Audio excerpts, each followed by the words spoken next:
இன்றைய முதலமைச்சர் திரு ஸ்டாலின் அவர் அப்பாவை எப்படி வச்சிருந்தாரு? கைதி போல வச்சிருந்தாரு.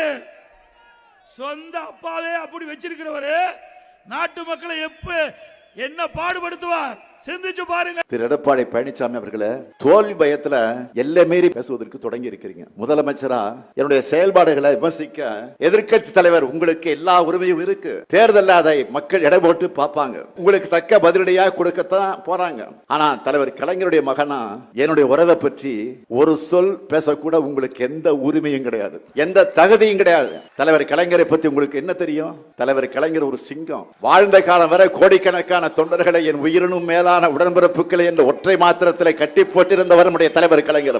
முதுமையால உடல்நலம் சரியில்லாம வீட்டில் ஓய்வெடுத்தார். நினைவாற்றல இழந்த போது கூட மருத்துவர்கள் உங்களுக்கு யாரை பிடிக்குன்னு கேட்டா என்ன சொன்னா தெரியுமா? அண்ணா. அண்ணான்னு சொன்ன பேரறிஞர் அண்ணாவுடைய அன்பு தம்பியவர். முடியாத நிலையிலே கூட அறிவாலயம் போகணும், முரசொலிக்கு போகணும்னு துடிச்சவர். அவரை யாரும் சிறையில் வைக்க முடியாது. அவருடைய இதய சிறையில தான் நான் உட்பட இங்க இருக்கிற உடன்பிறப்புக்கு அத்தனை பேரும் குடியிருந்தோம். எடப்பாடி பழனிசாமி அவர்கள தலைவர் கலைஞர் பெயரை சொல்லக்கூட உங்களுக்கு தகுதி கிடையாது.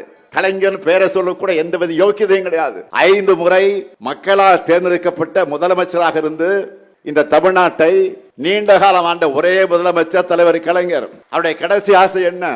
அவருடைய தலைவர் பேரறிஞர் அண்ணா அவருக்கு அருகே அடக்கம் செய்யணும். அதுக்காக நானே, அப்பாக்காக இல்ல தலைவனுக்காக நானே உங்க வீட்டு படியேறி வந்து கையெடுத்து கும்பிட்டு கேட்டேனே.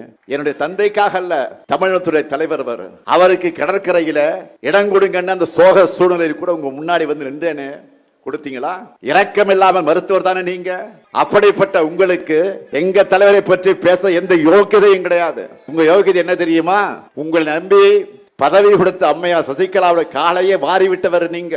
நம்பிய டிடிவி தினகரனையும் சகோதரர் ஓபிஎஸ் அவர்களையும் முதுகுல குத்துனவர் நீங்க. உங்களுக்கு நினைவு இருக்கா? அம்மையார் ஜெயலலிதா உடல்நலக் குறைவால சட்டமன்ற அவைக்கு வராமல் இருக்க அதற்கு ஒரு தீர்மானம் கொண்டு வந்தாங்க. அதை ஆதரிச்சு திமுக.